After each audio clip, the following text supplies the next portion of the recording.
Bonjour.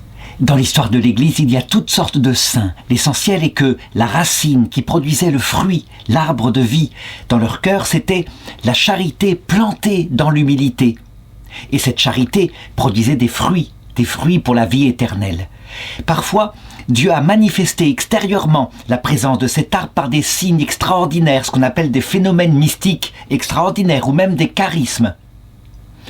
Pour ce qui est des charismes, qui sont, qui accompagnent l'apostolat de ceux qui partirent en mission, l'Église demande tout de même qu'après la mort de la personne, qui est considérée comme sainte, Dieu confirme leur sainteté par des miracles qui suivent, parce que il peut arriver que Dieu donne des charismes à des gens qui évangélisent pour des raisons de vanité, pas pour des raisons de sainteté. La petite sainte dont je vais raconter l'histoire ici, qui s'appelle la bienheureuse Josépha Naval Girbès, Josépha, eh bien, elle n'a rien vécu comme ça de manifeste et d'extérieur. Elle a simplement fait l'unanimité parce que son comportement était véritablement à l'image du comportement de Jésus, c'est-à-dire plein d'amour, plein d'humilité et se déployant tout au long de sa vie au service des autres. Elle est née en Espagne en 1820, elle est morte en 1893 et tout de suite après sa mort, tout le monde a su qu'elle était sainte. Ça a été confirmé lorsque, beaucoup plus tard, les paroissiens du village où elle habitait ont demandé que soit ouvert son tombeau pour voir si Dieu n'aurait pas manifesté sa sainteté par son corps intact. Et de fait, son corps était parfaitement intact. Les anges avaient été mandatés par Dieu pour le préserver jusqu'à la résurrection et de cette manière-là confirmer l'intuition des paroissiens. Elle a été béatifiée par le pape Jean-Paul II et c'est d'autant plus étonnant que, au XIXe siècle, le nombre de saints dont il faut vérifier l'identité et la sainteté est gigantesque. En Europe, c'est le siècle où les fruits ont été portés par le grand arbre de l'Église qui avait été planté, à la chute de l'Empire romain. Donc, Josépha est née le 11 décembre 1820 à l'est de l'Espagne. Voici une carte. Le village s'appelle Algemesi. C'est un village de 8000 habitants dans la province de Valence. Elle est l'aînée de 6 enfants dans une famille chrétienne et très tôt on la voit qui manifeste un intérêt profond pour les choses de Dieu qu'on lui a racontées. Je n'ai rien à raconter sur son cheminement spirituel sauf que manifestement la graine du baptême qui avait été plantée dans une bonne terre. Elle est restée fidèle aux promesses de son baptême. Elle priait, elle avait un grand amour pour Jésus, pour la Vierge Marie, une grande unité avec l'Église. On la met à l'école, toute petite, donc la vie va être vite racontée. Il n'y a pas grand-chose, il n'y a que de la beauté. Et elle apprend à lire, à écrire, donc les bases de l'éducation, et à broder. Comme à cette époque-là, quand, c'est une famille nombreuse. Quand la maman décède alors qu'elle a 13 ans, qu'il y a des enfants plus petits qu'elle à s'occuper, elle quitte l'école pour s'occuper tout simplement de ses enfants. Peu importe sa carrière, comme on dit, la carrière elle n'en aura pas. Mais son devoir maintenant, c'est de faire grandir les âmes que Dieu lui a confiées. Elle devient la maman de substitution pour ses petits frères et petites sœurs. Pour elle, c'est tout à fait normal. La voie de Dieu lui est tracée. Comment pourrait-elle faire autrement? Et bien sûr, elle ne se contente pas de leur faire les repas, la nourriture, de les laver. Elle leur donne aussi les cours, l'école, tout ce qu'elle a appris à l'école, lire, écrire, elle le leur communique. Il faut qu'ils s'en sortent dans la vie. Et puis, malheureusement, la famille manque d'argent. À un moment donné, on doit déménager chez la grand-mère maternelle. Et là, elle continue. Il s'avère que la grand-mère elle-même est malade, ainsi que son oncle. Non seulement elle s'occupe de ses petits frères, petites sœurs, mais logiquement, c'est la voie de Dieu. Pas la peine de chercher la volonté de Dieu. Elle est là, marquée devant soi. Elle s'occupe donc de sa grand-mère et de son oncle. Dans cette nouvelle paroisse, elle découvre un prêtre formidable, l'abbé Gaspard Sylvestre, qui va devenir son directeur spirituel, qui va le rester durant une 30aine d'années. Et elle, pleine de simplicité, elle lui raconte tout. Il est aussi son confesseur. À cause de ses conseils, son amour pour Jésus, pour la Vierge Marie ne cesse de croître et parce qu'il est dans le secret de son cœur, elle lui demande, à l'âge de 18 ans, de pouvoir se consacrer entièrement à Dieu. Elle n'a pas besoin d'autre chose. Lui demande si elle n'est pas faite par hasard pour la vie contemplative, rentrer dans un couvent, où là, elle aura l'aide d'une maîtresse des novices qui pourra l'aider. Non, non, son devoir est tout tracé. Elle doit continuer à s'occuper de ses frères, de ses sœurs, de sa grand-mère. Elle continuera donc dans la chasteté, comme une sorte de religieuse de maison. Ça existe en Italie. En Espagne, c'est moins connu, mais pourquoi pas? Et donc, le curé reçoit ainsi, dans ses mains, son vœu de virginité, qu'elle pose en 1838.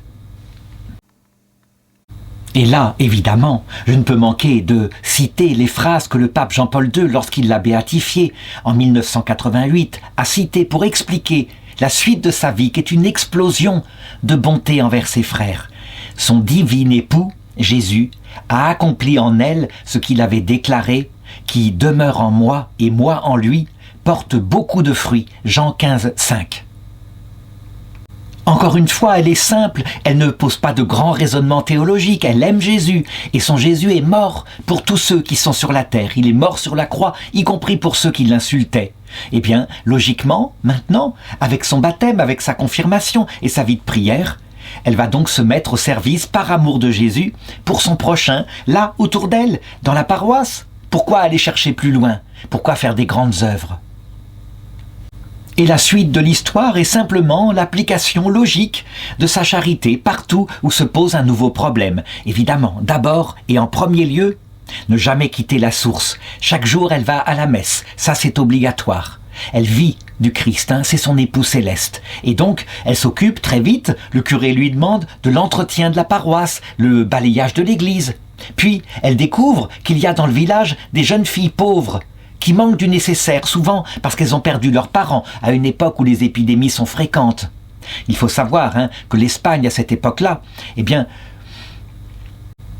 elle va rentrer peu à peu dans la révolution industrielle, beaucoup moins vite que l'Angleterre, que l'Allemagne, que la France, mais tout de même, il va y avoir donc des jeunes qui quittent les campagnes où elles sont relativement protégées pour arriver en ville, dans les villages, pour chercher du travail, pour se placer comme domestiques, et parfois elles ne trouvent pas de travail.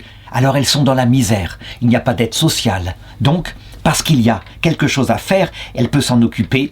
Immédiatement, l'idée lui vient de créer dans sa propre maison une sorte d'école avec ce qu'elle a appris, avec ses petits frères, ses petites sœurs jadis.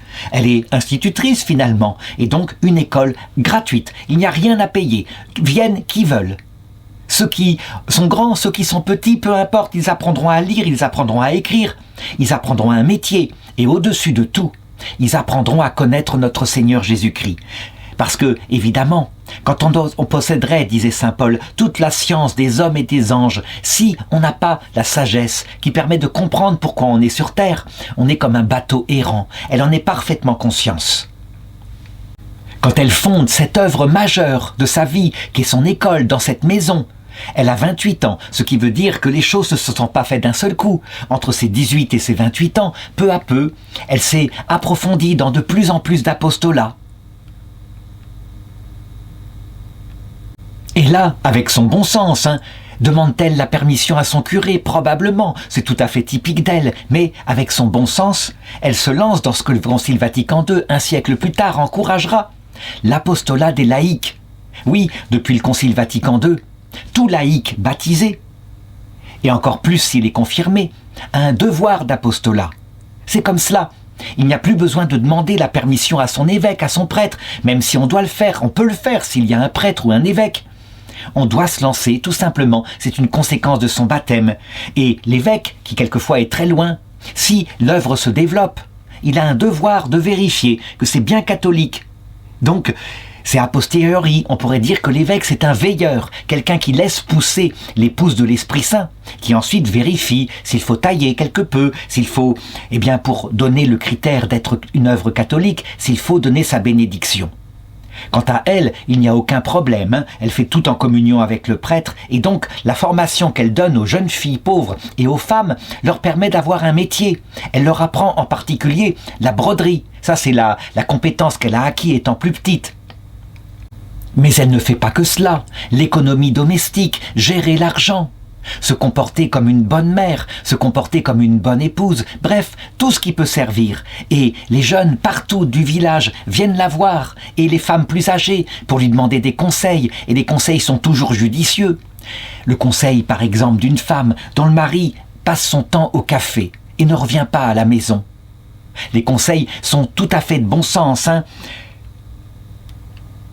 Ne pas lui faire une guerre à la maison, une guerre perpétuelle qui fait que ce mari n'aurait plus envie de venir, mais tout de même se montrer ferme, et puis, lorsque la paye arrive, la récupérer pour le bien des enfants en priorité, pour ne pas qu'elle soit bue. On dirait que ces conseils de bon sens seront repris ensuite par les entreprises sociales chrétiennes. Les allocations familiales, beaucoup plus tard, seront données, par exemple en Belgique, d'abord à la femme. Parce que c'est la femme, évidemment, on s'en rend compte, qui reste fidèle aux enfants. Les hommes, parfois, abandonnent les enfants, les femmes, rarement.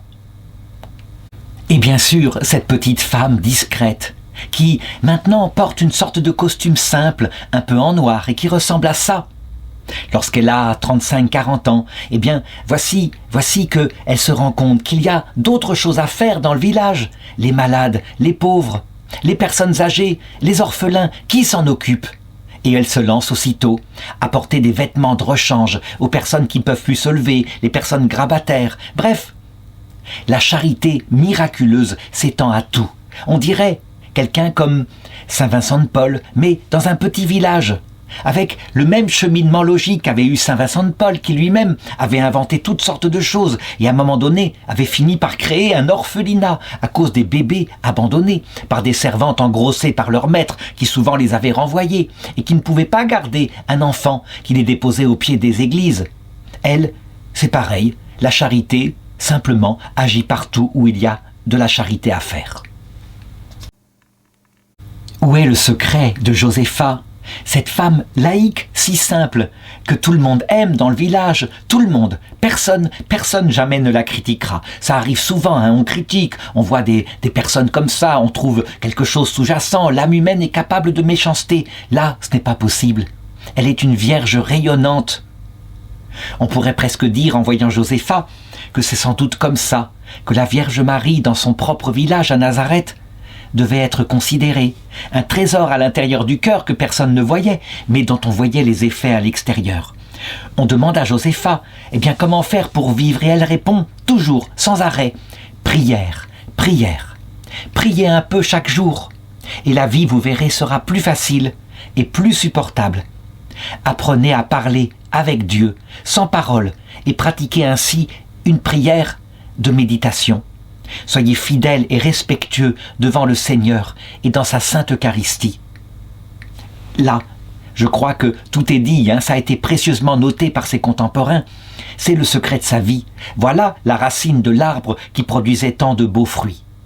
Et elle avance en âge, elle vieillit, et à un moment donné, évidemment, au niveau de cette vie de prière, il lui faudrait un peu plus de consécration. Son curé lui en parle.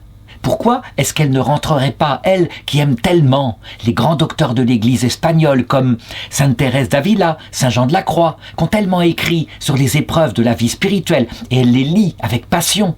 Pourquoi est-ce qu'elle n'entrerait pas comme tertiaire de l'ordre du Carmel?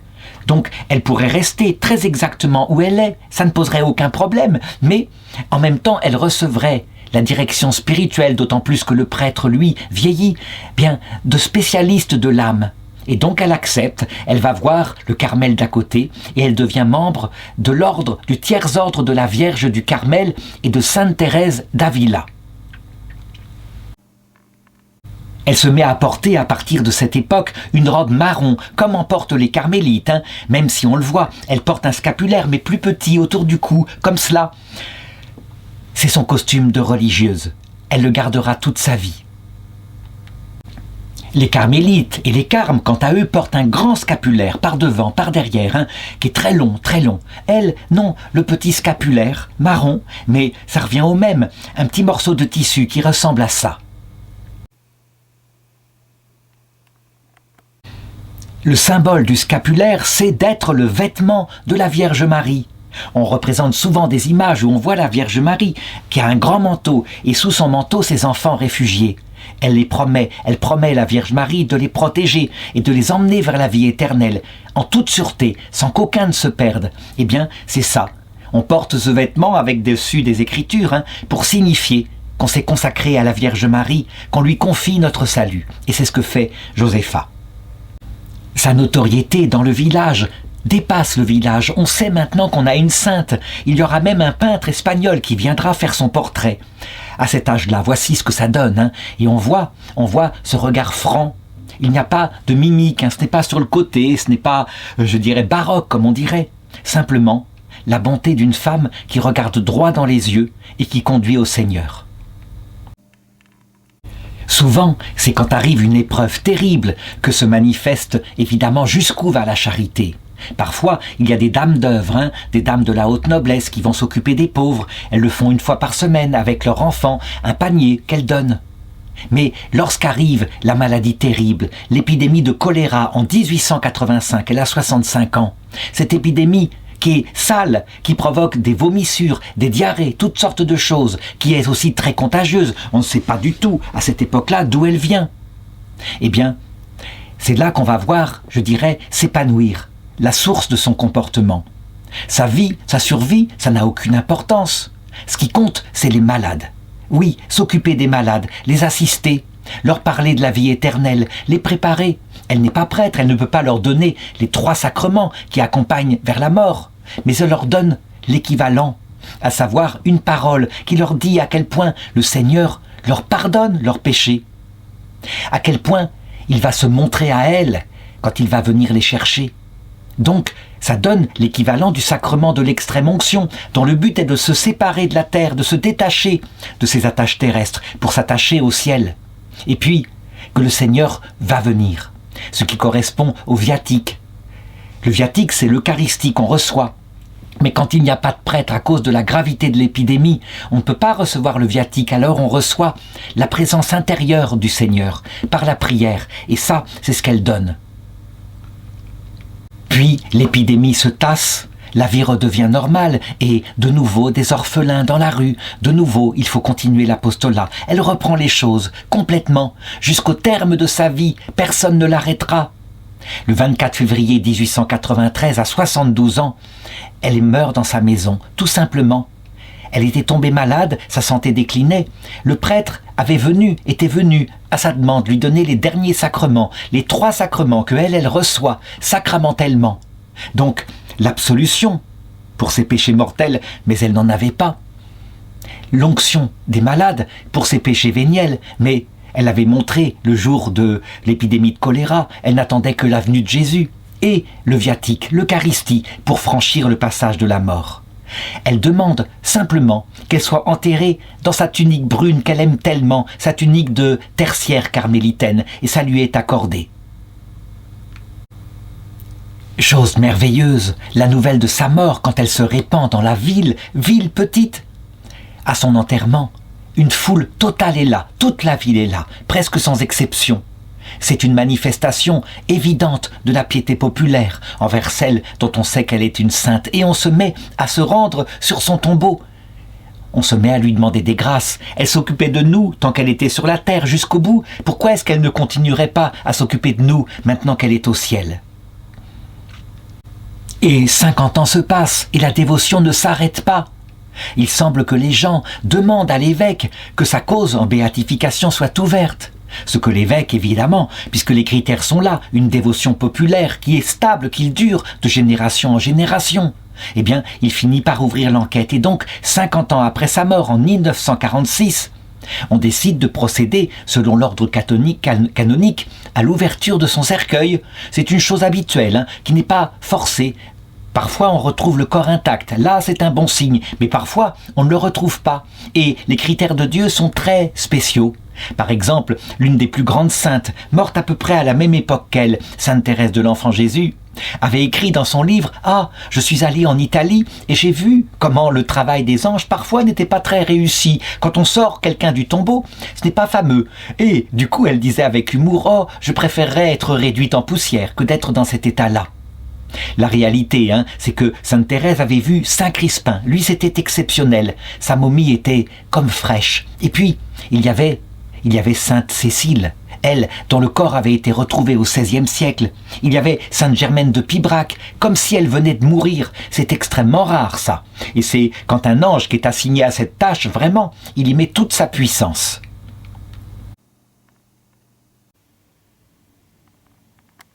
J'ai trouvé le compte-rendu je dirais, de la sortie de son cercueil, avec évidemment toute la ville qui était là, qui était curieuse. Et puis, il y avait le curé, il y avait le préfet. Donc, on sort son cercueil de la tombe. Et puis, le moment arrive, le moment fatidique où on va ouvrir le cercueil qui, on le voit, eh bien, est un peu terni. 53 ans comme ça sous terre, hein, ça laisse des traces. On ouvre le cercueil et c'est incroyable, on la trouve intacte. Mais plus qu'intacte, hein, on aurait dû s'en douter, les fleurs qui avaient été déposées sur le cercueil étaient déjà intactes. Le corps est là, les vêtements marrons qu'elle portait quand elle a été enterrée, intacts, pas abîmés du tout. Elle fait partie de ces saintes, hein, qu'il n'y a pas de momification naturelle, c'est plus que ça. Il y a, comme si elle venait d'être enterrée il y a 3 minutes, qui apparaît. Évidemment, on transvase aussitôt son corps, eh bien, dans un autre cercueil, puis on décide de faire fabriquer un cercueil en verre pour la mettre exposée dans l'église. Comment cela pourrait-il être autrement? Il y a bien l'exemple des Italiens qui le font dès qu'ils peuvent. Voici une photographie d'époque où on voit la foule dans la petite ville où elle est morte, la foule qui est là et qui accompagne la transfert de son cercueil, plutôt de sa châsse d'acier et de verre, dans la basilique San Gem d'Algemesi. C'est là qu'elle sera vénérée par les fidèles. Voici maintenant une photo, eh bien, où on voit son corps exposé, toujours intact maintenant, en 2025 où je fais cette vidéo. On estime que ce jour-là, 40 000 personnes étaient venues pour accompagner son corps et pour implorer la guérison. On apportait les malades de toute la région. Là, évidemment, la congrégation de la cause des saints au Vatican ne peut faire autrement que de recevoir évidemment l'enquête qui a été posée sur elle. L'enquête, elle est bien compliquée d'habitude, hein. Il faut regarder les écrits, mais elle, il n'y a que des paroles, des témoignages, des paroles très simples comme celles que j'ai citées tout à l'heure. Il faut regarder les œuvres. On n'a que des témoignages positifs. Il n'y a même pas eu d'attaque et de lutte. Certains diront, mais les vies de saints que je raconte habituellement, où je montre toujours dans la vie des saints une épreuve terrible qui arrive, parce que, pour rentrer dans la vision béatifique, il faut mourir à soi-même. C'est le lieu de la terre, hein, c'est un purgatoire qui vise à cela. Chez elle, eh bien, ce n'est pas venu des gens. On dit que la bête à 3 têtes qui nous attaque habituellement, à savoir notre chair qui nous entraîne à des péchés, le monde et des gens méchants qui nous attaquent, et puis le démon qui vient rentrer dans notre âme pour provoquer une persécution. On dit que cette bête-là, on la retrouve pratiquement chez tous les saints. Chez elle, tout est resté silencieux. Sans doute que son cœur s'est approfondi dans une mort à soi-même par la compassion. Souvent, et on me demande, faut-il passer forcément par la croix, soi-même être crucifié pour acquérir ce cœur tout un, puisqu'on ne peut pas voir Dieu sans mourir à soi-même?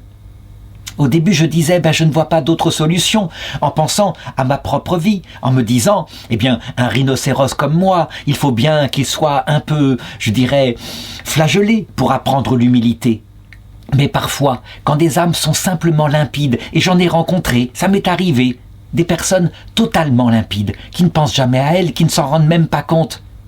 Alors, la purification se fait comme la Vierge Marie, par la compassion. La compassion, c'est-à-dire, sincèrement, quand elle s'occupait des malades et des pauvres et des enfants, la souffrance de ces personnes était la sienne. La Vierge Marie n'a pas été crucifiée, mais elle est morte à la croix intérieurement en voyant son Fils crucifié. C'est ça, la compassion.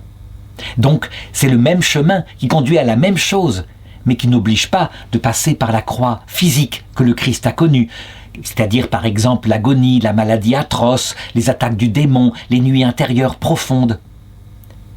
Son salut s'est donc fait simplement, manifestement, même si je ne suis pas dans le secret de son âme, et que le Seigneur qui, lui, y était, a dû trouver les moyens pour façonner son âme totalement et la préparer à la vision béatifique. Elle est donc béatifiée par le pape Jean-Paul II le 3 janvier 1980, le 1er septembre 1988, après la reconnaissance du deuxième miracle qui était nécessaire. Et je me trompe encore de date, c'est le 25 septembre 1988. Mais là, en l'occurrence, Jean-Paul II avait fait hâter, vraiment hâter, les processus qui habituellement prennent des années. L'Église n'est pas pressée, et c'est vrai, la personne est au ciel. Là, pour le coup, si le 1er septembre le miracle avait été reconnu, c'est 24 jours plus tard qu'elle avait été béatifiée. Jean-Paul II, c'est celui, dit-on, qui a le plus béatifié, canonisé dans son pontificat, presque autant que toute l'histoire de l'Église. Eh bien, voilà l'une de ses enfants spirituels.